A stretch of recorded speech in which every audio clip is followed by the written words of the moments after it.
Hello good evening friends. आज हम राजस्थान के भौतिक विभाजन के बारे में अध्ययन करेंगे। प्रागैतिहासिक काल पाषाण काल में संपूर्ण विश्व एक पिंड के रूप में था जिसे पेंजिया कहते थे। इसके चारों ओर सागर पैंथालाशा सागर था। पेंजिया के दो भाग बने, अंगारा लैंड जिसे उत्तरी भाग और गोंडवाना लैंड दक्षिणी भाग। इनके मध्य 33 सागर था। राजस्थान में गोंडवाना लैंड में 33 सागर के अवशेष पाए जाते हैं। राजस्थान को सबसे पहले भौतिक प्रदेशों में वी.सी. मिश्रा ने अपनी पुस्तक राजस्थान का भूगोल में राजस्थान को 7 भागों में बांटा है। पश्चिमी शुष्क प्रदेश, अर्ध शुष्क प्रदेश, नहरी प्रदेश, अरावली प्रदेश, पूर्वी कृषि औद्योगिक प्रदेश, दक्षिण पूर्वी कृषि प्रदेश, चंबल बिहार प्रदेश। हरिमोहन सक्सेना ने अपनी पुस्तक राजस्थान के भूगोल में राजस्थान को 4 प्रदेशों में बांटा है। पश्चिमी मरुस्थलीय प्रदेश, अरावली पर्वतीय प्रदेश और पूर्वी मैदानी प्रदेश, दक्षिणी पूर्वी पठारी प्रदेश। पश्चिमी मरुस्थलीय प्रदेश 7000 वर्ष पूर्व प्लेस्टोसीन हिमयुग राजस्थान में वनों की उपस्थिति थी, लेकिन अब थार का मरुस्थल है। थार मरुस्थल का सर्वाधिक विस्तार भारत में है। ये भारत के पंजाब, हरियाणा, राजस्थान, गुजरात में फैला हुआ है।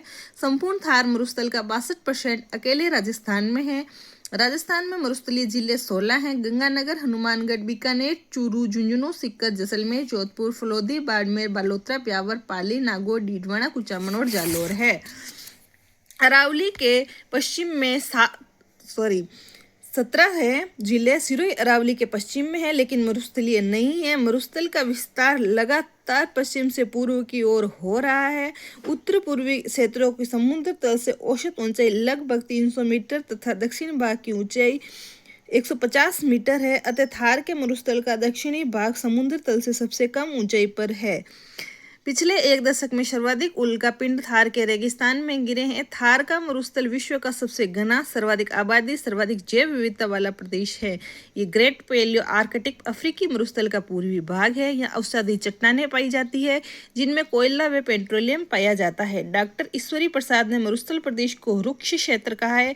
चीनी यात्री ह्वेनसांग ने इस प्रदेश को गुजरातरा कहा है। 50 सेंटीमीटर वर्षा रेखा राजस्थान को 2 समान भागों में विभाजित करती है। ये वर्षा रेखा मरुस्थलीय प्रदेश की पूर्वी सीमा तथा अरावली की पश्चिमी सीमा का निर्धारण करती है। पश्चिमी मरुस्थलीय प्रदेश को 2 भागों में बांटा गया है: शुष्क मरुस्थलीय प्रदेश और अर्ध शुष्क मरुस्थलीय प्रदेश। शुष्क मरुस्थलीय प्रदेश में बीकानेर, जैसलमेर, फलोदी, बाड़मेर, बालोतरा जिले आते हैं। सम जैसलमेर वनस्पति रहित न्यूनतम वर्षा वाला स्थान है। लाठी सीरीज जैसलमेर के पोखरण से मोहनगढ़ तक 80 किलोमीटर लंबी पृथ्वी के अंदर बहती मीठे पानी की जलधारा है। 2007 में काजरी के वैज्ञानिकों ने खोजी। इसे भूगर्भिक जलपट्टी या लाठी सीरीज कहते हैं। इसमें सेवन, धामन, करड, स्वादिष्ट घास मिलती है। चंदन नलकूप लाठी सीरीज के पास जैसलमेर में मीठे पानी का नलकूप है। इसे थार का गड्ढा कहते हैं। जुरासिक युग की चट्टानें जैसलमेर, बाड़मेर में मिली है।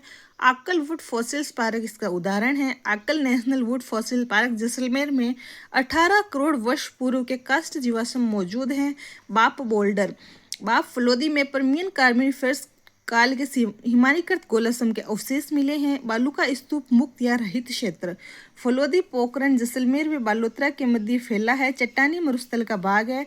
टीला रहित क्षेत्र जिसे हमादा कहते हैं पश्चिमी मरुस्थल का 41.50% भाग है। बालू का युक्त प्रदेश पश्चिमी मरुस्थल का 58.50% भाग है। सर्वाधिक बालू का स्तूप जैसलमेर में है। अर्ध शुष्क मरुस्थलीय प्रदेश राजस्थान जिसे बांगर भी कहते हैं, इसमें गंगानगर, हनुमानगढ़, चूरू, झुंझुनू, सीकर, डीडवाना, कुचामन, नागौर, जोधपुर, पाली, जालोर जिले आते हैं। वर्षा 25 से 50 सेंटीमीटर। गग्गर का मैदान जिले गंगानगर और हनुमानगढ़। गग्गर नदी द्वारा लाई गई उपजाऊ मिट्टी से बना गग्गर के पाट को हनुमानगढ़ में नाली कहते हैं। शेखावटी क्षेत्र जिले चूरू, सीकर, झुंझुनू। इस क्षेत्र में जमीन के नीचे चूने की परतें पाई जाती है। वर्षा का जल चूने की परतों में बहता है, इसलिए इसे आंतरिक जल प्रवाही क्षेत्र कहते हैं। चूने की परत के कारण ही यहाँ अधिक गर्मी व अधिक सर्दी पड़ती है। यहाँ प्राचीन काल में नदियों द्वारा लाई गई मिट्टी जो अब अनउपजाऊ हो गई है। अनउपजाऊ मिट्टी का मैदान बांगर कहलाता है, इसलिए शेखावटी क्षेत्र को बांगर प्रदेश कहते हैं।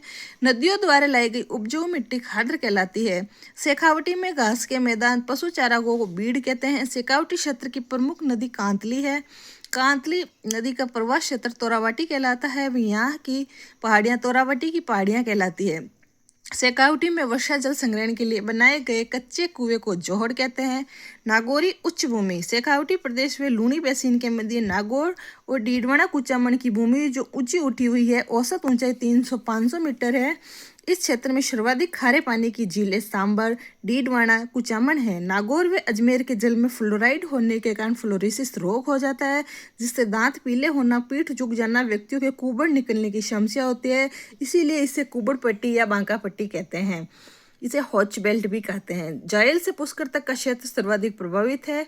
गोडवाड़ प्रदेश या लूनी बेसिन, पाली बिलाड़ा जालोर जिले में विस्तृत लूनी वेश की सहायक नदियों द्वारा निर्मित मैदान है। इसे लूनी बेसिन या लूनी जवाई बेसिन कहते हैं। 56 की पहाड़ियाँ, मोकलसर गांव बालोतरा से सिवाना तक 11 किलोमीटर लंबी 56 पहाड़ियों का समूह है। इनमें ग्रेनाइट पाया जाता है।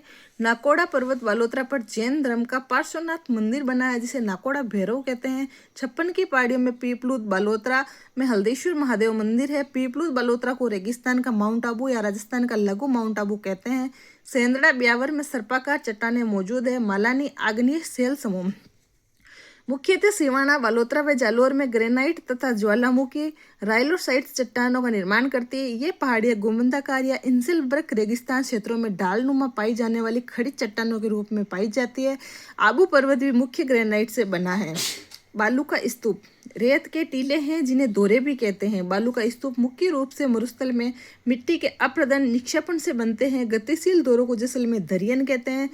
बालू का स्तूपों के बारे में हम अगले लेसन में अध्ययन करेंगे, लेकिन इनके मुख्य नाम हम अभी जान लेते हैं, जैसे पवन की गति के अनुसार अनुदैर्ध्य या पवनावर्ती बालू का स्तूप, अनुप्रस्थ बालू का स्तूप, अवरोधी बालू का स्तूप, बरखानी अर्धचंद्राकार बालू का स्तूप, आकृति के आधार पर सीप, पैराबोलिक बालू का, तारा बालू का स्तूप।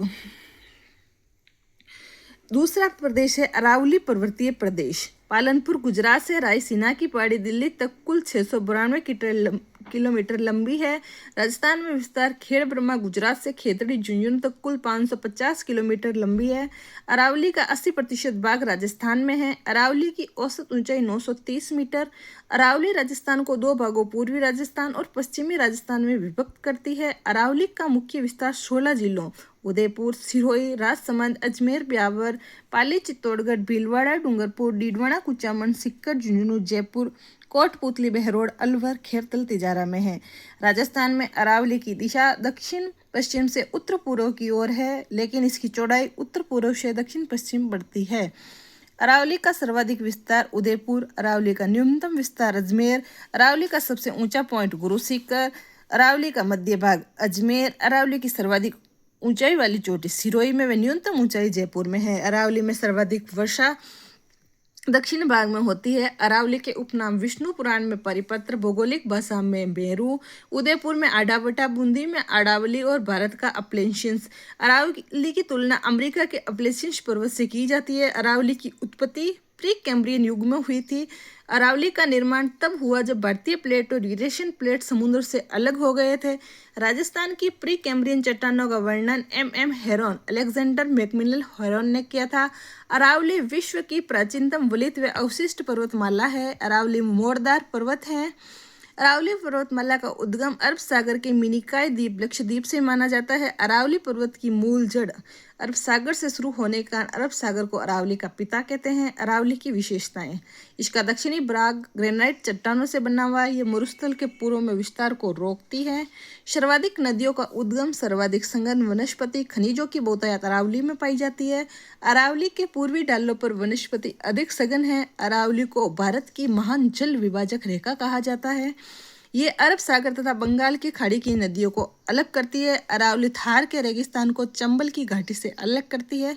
अरावली को 3 भागों में विभाजित किया गया है, जिसमें पहला भाग है उत्तरी अरावली, अलवर, खेरतल, तिजारा, सिक्कर, झुंझुनू, जयपुर, दौसा, कोटपुतली, बहरोड। इसमें उत्तरी अरावली की चोटियां हैं रघुनाथगढ़, मालखेत, लोहारगढ़, भोजगढ़, खो, बेराच, बाबाई, बरवाड़ा, बबाई, बिलाली, मनोरपुरा, बेराट, सिरावास, भानगढ़ और जयगढ़। मध्य अरावली की चोटियां हैं तारागढ़ और नागपहाड़। मध्य अरावली के दरे हैं। पहाड़ों के मध्य तंग रास्ता ही दरा या नाल घाटी कहलाता है। बरदर्रा ब्यावर को बर से जोड़ता है। पखेरिया दरा ब्यावर से मसूदा मार्ग शिवपुरा घाट ब्यावर, सूरा घाट दर्रा ब्यावर, गोरम घाट दर्रा राजसमंद, कामली घाट दर्रा राजसमंद। उत्तरी मध्यवर्ती अरावली में सर्वाधिक अंतराल विद्यमान है। दक्षिणी अरावली देवगढ़, राजसमंद, उदयपुर, सिरोही तक फैला हुआ है। दक्षिण अरावली की मुख्य चोटियां हैं गुरु शिखर, शेर, दिलवाड़ा, जरगा, अचलगढ़, कुंभलगढ़, धोनिया, ऋषिकेश, कमलनाथ, सज्जनगढ़, सायरा, लीलागढ़, डोरा पर्वत, नाग पहानी, गोगुंदा, इसराना भाकर, रोजा भाकर, जारोला भाकर। अरावली की सबसे ऊंची चोटी गुरु शिखर माउंट आबू सिरोही में है। कर्नल टोड ने गुरु शिखर को संतों का शिखर, हिंदू ओलंपस कहा है। गुरु शिखर का नाम दत्तात्रेय ऋषि के नाम पर ही गुरु शिखर पड़ा। इसकी ऊंचाई 1722 मीटर है, लेकिन इस पर दत्तात्रेय ऋषि का 5 मीटर ऊंचा मंदिर बना हुआ है। दक्षिण अरावली के नाल एंड दरे, फुलवारी की नाल उदयपुर में है, यह राजस्थान की सबसे बड़ी नाल है। केवड़ा की नाल उदयपुर, देबारी दर्रा उदयपुर, हाथी दर्रा उदयपुर में है। ये पिंडवाड़ा सिरोही से उदयपुर की ओर जाने वाले मार्ग पर स्थित है। हाथीगुड़ा की नाल कुंभलगढ़ किले के पास राजसमंद में स्थित है। ये पाली को राजसमंद से जोड़ता है। सोमेश्वर की नाल पाली, देशूरी की नाल पाली। प्रमुख पहाड़ियां हैं गिरवा, भाकर, देशहरो, मेवल, मेरवाड़ा पहाड़ियाँ, गोसी पहाड़ी, हर्ष की पहाड़ी, उदयनाथ पर्वत, मालानी पर्वत, आड़ावल पर्वत, मोडा पहाड़, मगरा। इससे आगे का लेसन हम कल के लेसन में पढ़ेंगे, जिसमें हम पूर्वी मैदानी प्रदेशों के बारे में जानेंगे। Thank you, good bye.